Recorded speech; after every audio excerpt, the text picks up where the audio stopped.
네, 유상임 장관님, 네, 말씀하십시오. 어제 한덕수 총리가 지금 이런 상황에서 권한대행할 때는 소극적으로 권한 행사를 하고 관리하는 것이 헌법 원칙에 부합한다. 그것이 또 하나의 헌법 원칙이다. 이렇게 얘기했죠. 그런 취지에 공감하십니까? 저는 한덕수 권한대행님께서 어제 그 입장으로 발표하신 것은 국무회의 전체의 의견을 모은 것은 아니고 네. 아마 총리님께서 또 권한대행님께서 여러 자문그룹들을 통해서 이 모은 의견과 또 본인의 생각을 담아서 말씀하셨다 그렇게 생각을 합니다. 적극적으로 권한 행사를 안 하는 측면에서 헌법적 강관 임명에 대한 판단은 국회 여야 합의에 맡기겠다 이렇게 한 거잖아요. 논리 구조가 그래요. 거기에 그러니까 동의한 건 아니다 이런 뜻인가요? 글쎄요, 저보고 그런 입장에 있으면 말씀하신 부분에 특히 그러니까 역대 한 번도 대통령 아니 그러니까 제가 질문 드린 거에 그냥 간단하게 답해 주시면 될 것 같아요. 지금 한덕수 총리의 입장에 대해서 논평을 하라는 게 아니라 사전에 협의한 바는 없다. 그렇죠? 네, 그렇습니다. 그런데 전반적으로 존중은 한다. 그래서 제가 구체적으로 소극적으로 관리하는 지금 시기다라고 하는 것에 대해서 동의하시는지를 여쭤본 거예요. 모르시면 모르겠다. 생각 안 해보셨다. 동의가 된다. 적극적으로 권한 행사를 해야 된다. 어느 쪽입니까? 글쎄요, 저는 이 엄중한 시기에 여야가 대립만 하지 말고 조금 한 발짝 물러서서 대한민국 미래를 위해서 뭐가 필요한지 그게 현실성이 있다고 보세요? 현실성이 없어서 현실성을 만들어야죠. 그게 정치 아닙니까? 그러면 그 공이 넘어와서 국회에서 의결하면 그 의결은 무시해도 되는 건가요? 지금 국회가 의결한 것들을 무시하고 있잖아요. 여야가 논의하고 토론하고 혹은 싸우기도 하고 그러다가 안 되면 표결해서 결론을 내는데 그 절차를 무시하고 다시 여야 합의를 해오라는 것이 맞습니까? 글쎄요, 현실적으로 양당이 협의해서 뭘 결정하는 것을 근래 보기가 힘들었는데 지금 굉장히 어려운 이 시기에 그래서 계엄을 한 거잖아요. 그런 논리로. 그런데 또 합의를 해오라고요? 안 되면 또 무슨 비상적인 상황 또 만드는 겁니까? 한덕수 대행의 판단을 존중한다고 하셨어요. 국회가 낸 결론, 국민 여론은 한덕수 총리의 입장하고 정반대인데 그것은 존중할 생각이 안 듭니까? 국무위원으로서? 자, 국무위원 전체가 한덕수 총리에 대한 탄핵, 본인들에 대한 국무위원 전체에 대한 탄핵으로 받아들이겠다고 얘기했어요. 거기 동의한다고 하셨고요. 맞죠? 네, 그렇습니다. 그럼 한덕수 총리 탄핵안 통과되면 사표 내는 겁니까?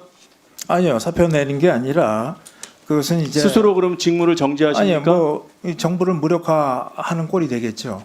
한덕수 총리가 탄핵되면 정부가 무력화됩니까? 왜 그렇게 비약을 시키죠?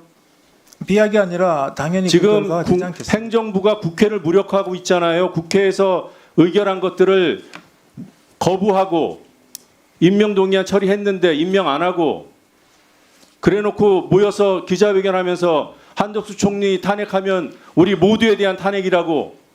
그러면 한덕수 총리 탄핵되면 사표 내세요. 그게 앞뒤가 맞죠? 아니면 스스로 직무정리를 하든가 우리를 탄핵하라고 하든가. 이게 무슨 여론 플레이입니까? 노 의원님, 그래놓고 존중한다고요? 국민들이 지금 노 의원님 지금 너무 목소리가 높습니다. 장관, 목소리가 어느 정도가 되면 높은 거죠? 잠시 중단하세요. 지금 훈계를 하시는 거죠? 훈계는 지금 노 의원님 하고 계세요. 다 알아듣습니다. 지적하고 주장하는 목소리가 겁니다. 높다고 뜻이 강조되는 게 아니에요. 잠시만요. 노정면 위원님 잠시만요. 장관, 제가 보기에는 노정면 위원님의 저 언성은 이 자리에서 저보다 훨씬 높은 데시벨이 많았습니다. 여기 훈계하러 나오신 거 아니고요. 지금 대한민국이 비상계엄과 내란 실패 그리고 내란이 지속되는 상황에 과방위가 열린 겁니다. 위원장님, 네, 그래서 아니요. 발언권 주시겠어요? 왜 제 말까지 막아요? 왜 제 말까지 막습니까?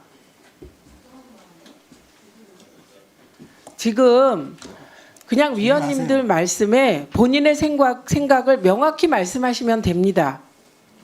예, 그리고 예를 들면 언성을 높이지 말라거나 제가 보기에 언성 그렇게 높지도 않아요.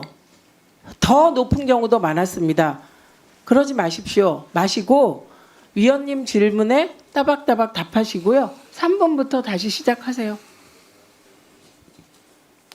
목소리가 높은 것에 뭐 기준 데시벨이 있나요? 이 정도면 만족하세요? 네, 의원 계속하세요. 의사를 전달하는 방식이 있어요. 예? 목소리를 높일 수도 있고 낮출 수도 있고 그걸 왜 답변하러 나오신 분이 정합니까?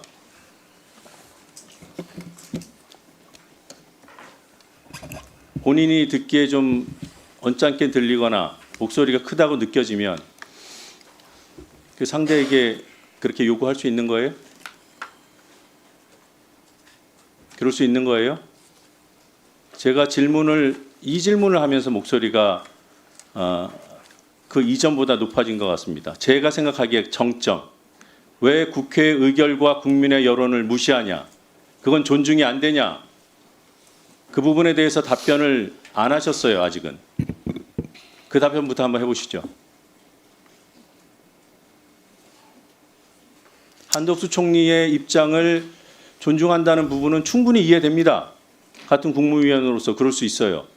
그거 이해 못해서가 아니라 그 대척점에 있는 다른 여론 그리고 국회의 의결이 불법하지 않았는데 그것이 통과된 부분에 대해서는 어떤 평가를 하고 계신지 그게 궁금한 거예요. 그리고 제 지금 목소리가 점점 올라가죠. 이건 화법이에요. 제가 욕을 했습니까? 소리를 질렀습니까? 그래서 고막이 좀 아프셨어요? 답변을 해도 될까요? 이제 해보세요. 글쎄요, 우리 노 의원님께서 정치를 어떻게 생각하시는지 모르겠지만 제가 이해하는 정치는 갈등을 해소하는 겁니다. 갈등을 만드는 게 정치는 아니라고 생각해요. 그래서 그냥 일방적으로 숫자로 이렇게 민다고 그게 민주주의는 아니잖아요. 그게 민입니까? 뭐 땡크로 밀어야 됩니까?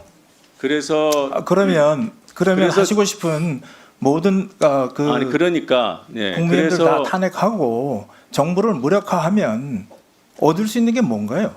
누가 정부를 무력화한다 그랬어요? 아니 지금 한덕수 말씀하셨잖아요. 다섯 총리를 사람을- 탄핵하면 무력화된다고 하셨잖아요. 국무위원들이 기자회견하면서 그건 무력화되지 않겠어요? 왜 무력화되는지 한번 설명을 해보세요. 한번 생각해 보세요. 지금 기재부 장관, 지금 경제부총리께서 대통령 권한대행, 총리 권한대행, 그리고 본인의 일 이거 할 수 있습니까?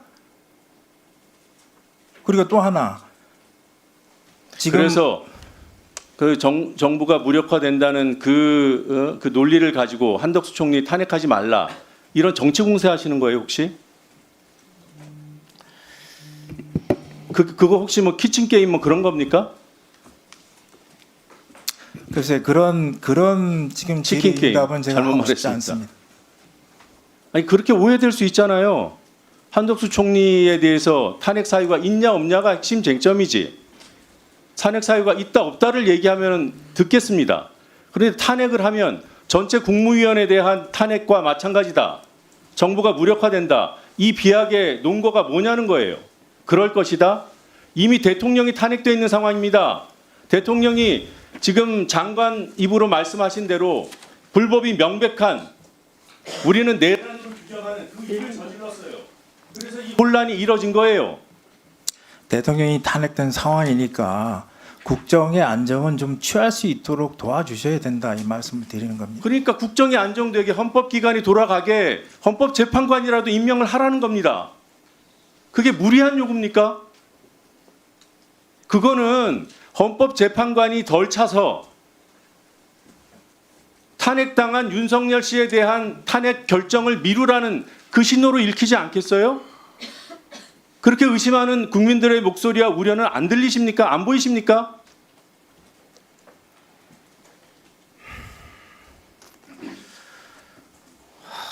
말씀 좀 해보세요. 그게 답답해요. 국회는 의결을 했잖아요. 그런데 의결을 했는데 권한대행이라는 분이 여야 합의를 해오래요.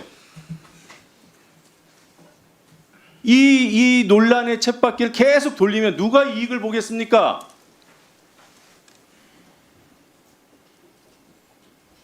자, 그러면 지금부터 잠시만 주목해 주시기 바랍니다. 제가 구독자분들을 위해서 선물 하나를 준비했는데요. 제가 항상 여러분들께 드리는 말씀이 있습니다. 뉴스만 평소에 잘 챙겨보셔도 돈이 되고 돈을 벌 수 있다라고 말씀을 드렸는데요. 여러분들은 여기 보시는 삼성전자 뉴스를 보고 어떤 생각이 드세요?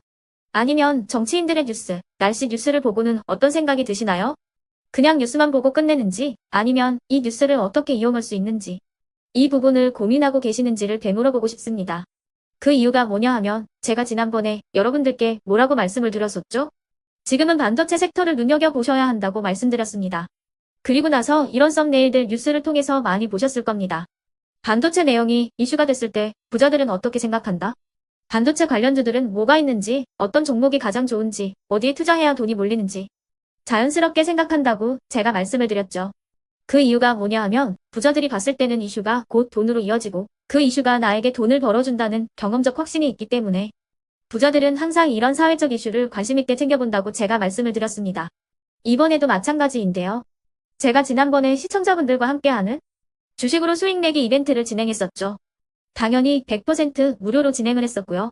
여기 보시면 아시겠지만 제가 지난번에도 구독이라고 보내주신 모든 시청자분들께 반도체 관련주 중에 가장 크게 급등할 딱 한 종목, 많은 종목도 아니라 한미반도체 한 종목을 여러분들께 추천드렸어요.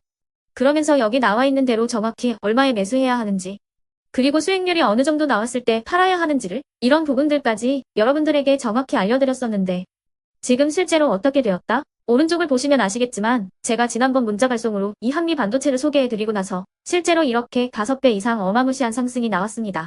100만 원만 투자를 했어도 무려 500만 원이 넘는 수익금이 생긴 거죠. 그래서 당시에도 굉장히 많은 분들이 제가 드린 이 한미반도체로 수익을 내실 수가 있으셨을 텐데요. 다시 한번 축하드린다고 말씀을 드리겠고 이번에도 마찬가지입니다. 앞으로도 2024년, 2025년 계속해서 기대해볼 섹터는 AI입니다. 그 중에서도 AI 반도체는 그 누구도 부정할 수 없는 미래 성장 산업입니다. 그러면 우리가 어떻게 생각해 볼 수 있을까요? AI 반도체 종목 중에 앞으로 크게 대장 역할을 하면서 10배 이상 급등할 수 있는 템베고 종목을 지금부터 열심히 추적해야 한다는 겁니다. 큰 돈을 투자하지 않더라도 월급의 일부분 아주 소액이라도 이 종목을 모아가야 수백 %의 수익률을 손에 쥘 수 있는 것이죠. 지금 여러분이 보고 계시는 이 유튜브 또한 AI 반도체와 아주 밀접한 연관이 있고 반도체야말로 대한민국의 핵심 산업으로 앞으로 더더욱 시장은 성장할 수밖에 없습니다. 그렇기 때문에 제가 이번에도 뭘 보내드리고 있냐면 지난번과 똑같이 구독이라는 문자를 보내주시면 제가 AI 반도체 관련주 중에 앞으로 대장주 역할을 하면서 주가가 가장 크게 급등할 한 종목을 여러분들께 문자 발송으로 종목명과 사고 파는 시점을 모두 알려드릴 건데요. 그 문자를 받고 여러분들이 주식으로 돈 버는 연습을 한번 해보셨으면 좋겠고요. 혹시라도 나는 주식을 하지 않는다 하시는 분들은 주변에 주식하시는 지인분들에게 말씀을 해주셔도 되고요. 아니면 연세가 있으셔서 투자가 어렵다 하시는 분들은 이 종목을 자녀분들에게 한번 사봐라. 이걸로 한번 수익을 내봐라. 이렇게 조언을 해주실 수도 있는 거겠죠. 그래서 지금 이 영상을 보시는 시청자분들 중에 나도 이번 종목이 좀 궁금하다 하시는 분들은요. 누구나 상관없이 그리고 어느 시간대나 상관없이 부담 없이 010-2514-5930번으로 구독이라는 문자 보내주시면 제가 이번에도 똑같이 무료 추천 급등주 문자를 보내드리겠습니다. 이해되시겠죠? 제 번호 010-2514-5930번으로 구독이라는 문자 보내주시면 여러분들이 직접 이슈를 통해서 돈 버는 연습을 해보실 수가 있는 거고 제가 돈을 받는 것도 아니고 투자를 대신해 드리는 것도 아니기 때문에 부담 없이 신청해 주시면 되는 겁니다. 그리고 수익이 나면 저는 다른 것은 하나도 바라지 않습니다. 제 채널에 구독, 좋아요 한 번씩만 눌러주시라 이렇게 다시 한번 말씀을 드리겠습니다.